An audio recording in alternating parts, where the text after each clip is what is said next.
And we're back. So let's take a look at all the parts, all the goodies I got. I have a new rear main seal right here. New pilot bearing as well. The pilot bearing, the old one was okay, but it was starting to go. It was starting to feel a little bit loose, but this one's nice and solid now. This is the circle clip that I'm reusing. And here's our new flywheel. And one thing to note is that when you get a new flywheel, always clean the flywheel with some brake fluid cleaner to clean off all this grease that is left over from the processing from the factory. And here is our new clutch. So let's get started. I'm gonna first clean this flywheel, and then I'm gonna install the pilot bearing as well as the new rear main seal. And then after that, we're going to go and install this flywheel, and then finally the clutch over here. All right, let's start installing this pilot bearing. I do have a bushing installation tool. This was 20 bucks on Amazon. So I'm just gonna knock this in with some light taps with a hammer. If you don't have this, you could just get a small hammer and just carefully knock it in. I do recommend you use a bronze hammer to avoid marring the bearing as well as the surface near the crankshaft.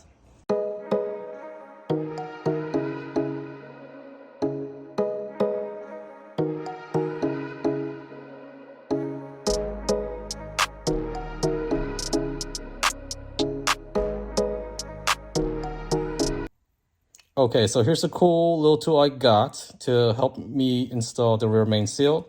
This is part of the factory service manual, and yes, you don't need to use this tool to install it. I figured, why not?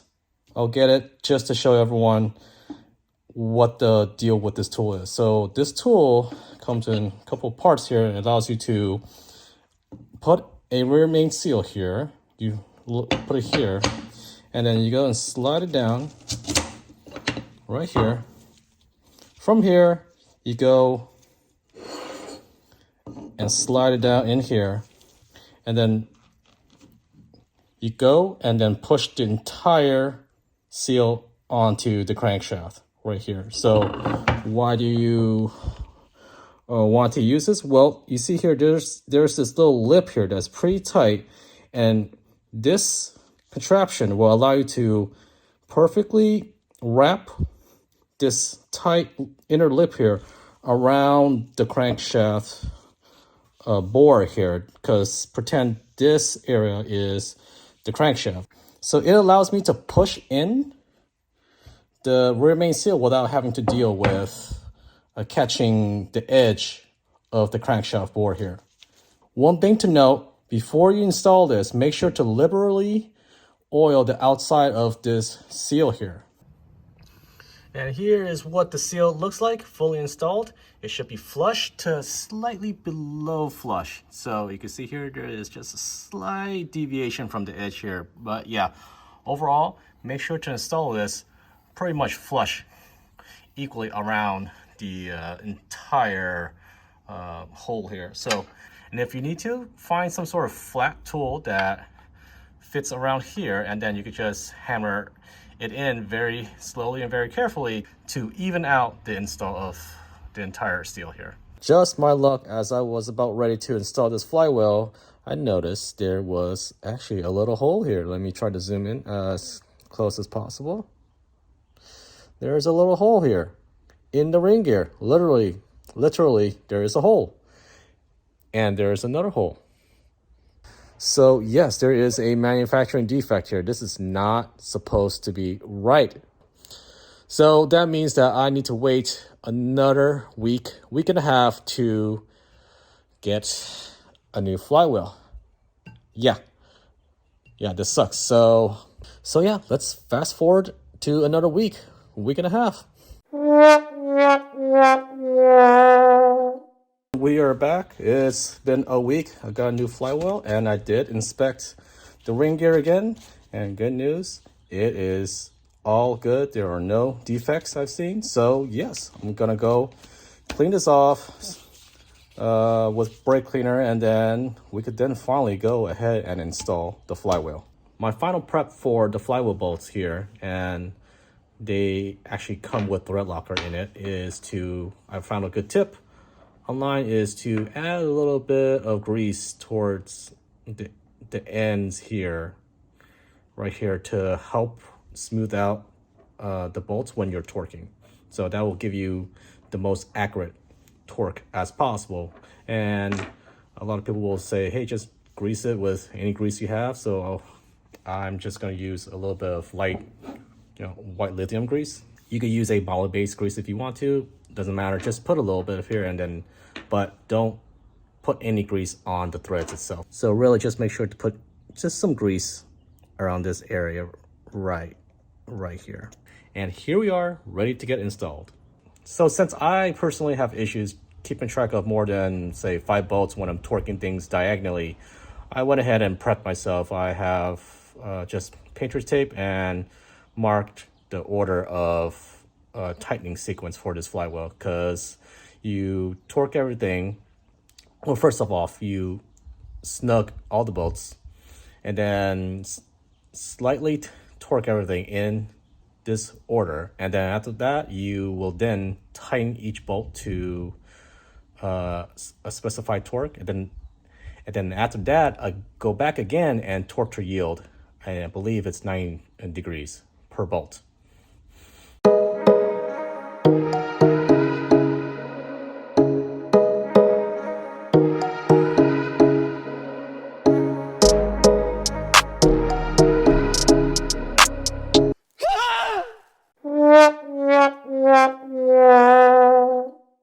So bad news, folks. I stripped one of the flywheel bolts here. You can see here how stripped it was.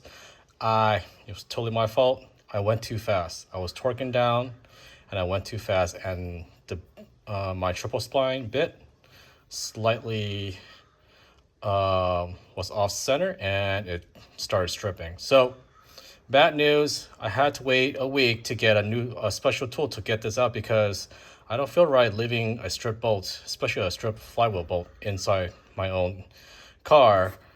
So what I did with this little bit saved the day, it is a Mac Tools RBRT triple spline 10 millimeter. RBRT stands for Rounded Bolt Removal Technology, and essentially the edges are actually they grab the corner of the triple spline instead of the sides. So I was able to use this tool, and I was able to torque this out. And this was actually pretty torqued in tight. It was like around 60 foot-pounds already. So I was able to get this in and torque this out and get a new bolt that I had to buy myself. So lesson learned, learn from my mistakes. When you torque these flywheel bolts, you see how shallow these heads are? Well, with your triple spline, make sure that you're in all the way and you're not torquing at an angle like this way. Make sure that you're completely perpendicular to the bolt, and then just torque slowly. Just go slowly. Take your time. So I found out in the middle of installing this aftermarket clutch that this spline here does not perfectly align with the pilot bearing holes. Okay, so right there in the middle of that flywheel is the pilot bearing hole. And I noticed that once I've installed the clutch on the 9 holes surround the flywheel, the splines did not perfectly align and match in the center of that pilot bearing. So if I were to install this, the drive shaft would not be able to go in. And I've confirmed this because I initially torqued this to 9 Newton meters per 10. So this is the factory tool for the clutch alignment tool right here. So once I torqued everything evenly to 8 Newton meters before even a final torquing, well, a part of the spline was putting pressure on this clutch, and I could not move this out at all. Right here, it's near impossible. I'm really pulling at moderate strength here, and I can't get this out. I really think that somehow when the clutch was bolted down to the pressure plate, it was bolted slightly off. I just can't get this clutch out. It is stuck on there. That's not supposed to happen. And it's been frustrating because the flywheel that came was faulty. I had to wait a week to get a new flywheel. Plus I stripped one flywheel bolt. I had to wait another week to get new flywheel bolts.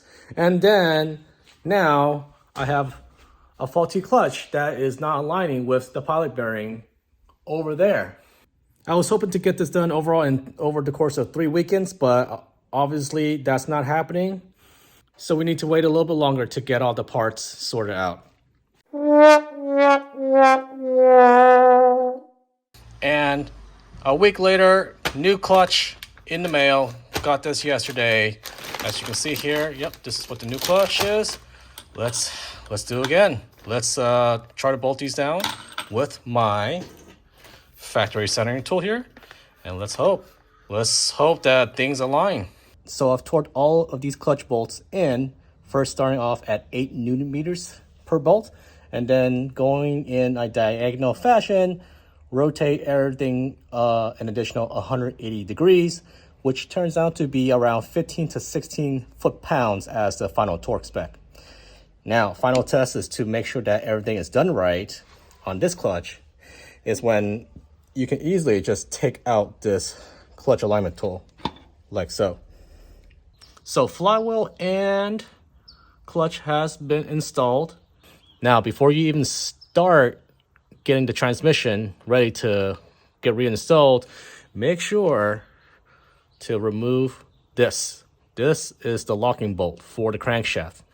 It goes underneath here. Remove this. I cannot stress this enough.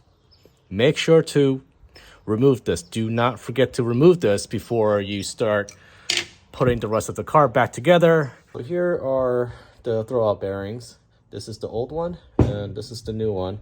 And yeah, this is how you know when this bearing, this throwout bearing is, this is what you know when this throwout bearing is gone. You see here, there's a lot of play right here. And it's very easy to spin. It's very quite loose. There's like a lot of grease here that may have just leaked out of the bearing. This is what I believe. Here, this is what a new bearing is supposed to be like. You see here, there is no play. There's no end play here versus here. Yeah, right here, look, there's a lot of end play here. And there's none here. And let's see, when I spin this, it's smooth and there is some resistance here. And yeah, right here, you see here. Yeah, I think all the grease is gone. So yeah, always inspect this when you have the clutch out. And let's just install this new one. It should be easy. 3 screws and install these O-rings here. These are the old O-rings, but this is what they look like, along with the 3 screws right here. So when you install this throwout bearing, don't forget to make sure to oil this O-ring on the outside here. This is the new O-ring that you need to get. This is the new O-ring that comes with the throwout bearing here. And you need to oil this with transmission fluid. Because otherwise, yeah, you could spring a leak, and we don't want that. Once you replace this throwout bearing, make sure you get new O-rings here, top and bottom, and install them dry. You do not loop them up with any type of oil. Again, install these 2 rings up top, number 1, and number 2 down here, right here. Install them dry. And to remind everyone, do not forget to grease these splines here for the clutch, as well as this drive shaft spline here. Just find any high temperature grease you can get at your local auto parts store, and then you should be good. Now, do not put big globs of grease on here, because if you put too much grease, as the drive shaft spins, it's gonna spin out all of this grease that will collect on your clutch. So lightly grease the splines for both input shaft and this drive shaft here. Also forgot to mention, do not forget to lightly grease the throwout bearing as well. So this surface hits the diaphragm spring. And why we lightly grease the throwout bearing is this area right here hits the diaphragm springs and can make noise if there's like too high friction. This is just a good best practice. Okay, clutch is in. Next step is to put this transmission back on the hoist and install it. Notice here that I have a jack. I'm going to use this jack to angle the engine up just a little bit so I can fit the input shaft as well as the front drive shaft in. Transmission is installed.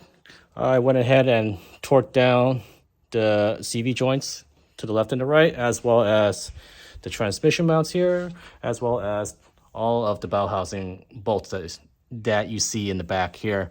And it was a bear for me to get this transmission in by myself because, number one, I had to deal with the chains that were hanging from the hoist, and they were a little bit twisted. So the transmission didn't fully go in straight. And number two, I had difficulty aligning the input shaft straight into the engine. So for the next round, what I would do differently is to get an engine leveler. And that engine leveler will actually help me level up this transmission here. And then I don't have to deal with any weird twisting going on that I sort of had to fight a little bit as I was trying to slide the transmission into the clutch spline as well as the drive shaft spline down below. And the next tip I have is to make sure as you're putting the transmission in, you need to lower the transmission as close to this crossbeam as possible, because this will give you the best angle to put the transmission in. You don't need to raise the engine up that much. You just need to raise it up just ever so slightly. And as long as this whole transmission is very close to this crossbeam, you'll be able to match the alignment up rather nicely. So next up for me is to refill this transmission with new transmission fluid. And the reason why I got this actuator out is I am shooting another video here regarding manual transmission maintenance for the R8. So I had to get this out to show people what you need to do to maintain that manual actuator. And I will also, so I'm going to try out this Motul 300 LS transmission fluid. Heard a lot of good things about this. So that's another reason why I chose to change out my OEM transmission fluid. Next step is to reinstall the power steering pump. Just to give everyone an FYI, there are 3 O-rings that you need to replace.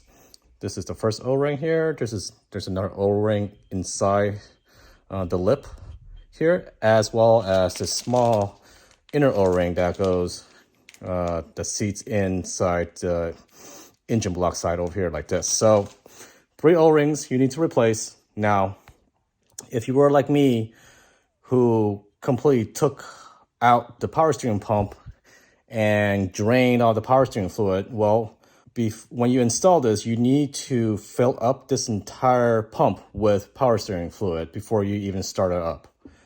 Now, what you do is, let's go here.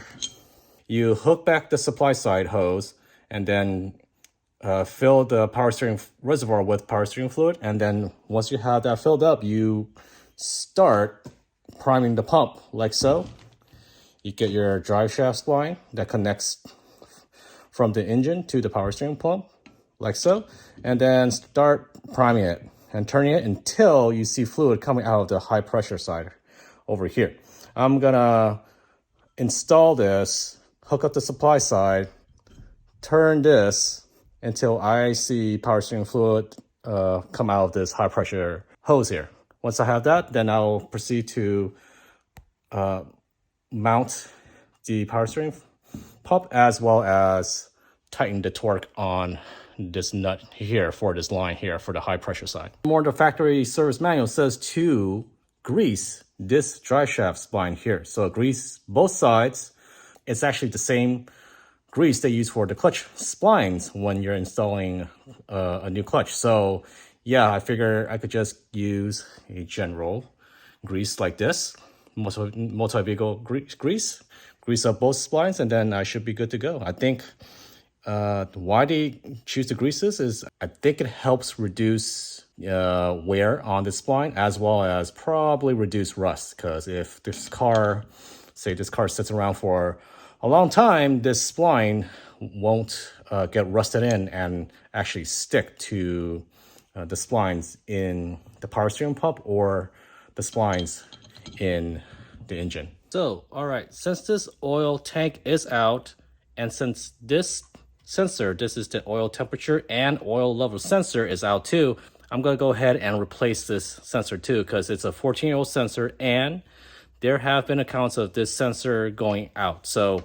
yeah, everything is out, so might as well just get a new part, replace this, do my due diligence, and then I don't have to deal with having to reach and take the sensor out later on. So let's fast forward.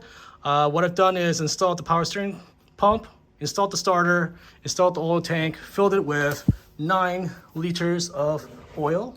I'm going to try out this liquid moly Mologen. Heard good things about it because I do plan to track this car, so figure I'll use this oil and perhaps do an oil analysis after a few days of tracking this car. I do want to see how this oil holds up after a few track sessions. Afterwards, ship cables have been installed, as well as the heat shields for the CV axles. I then went ahead and bled the clutch line. So next step is to actually just do a test start of the car. Let's see.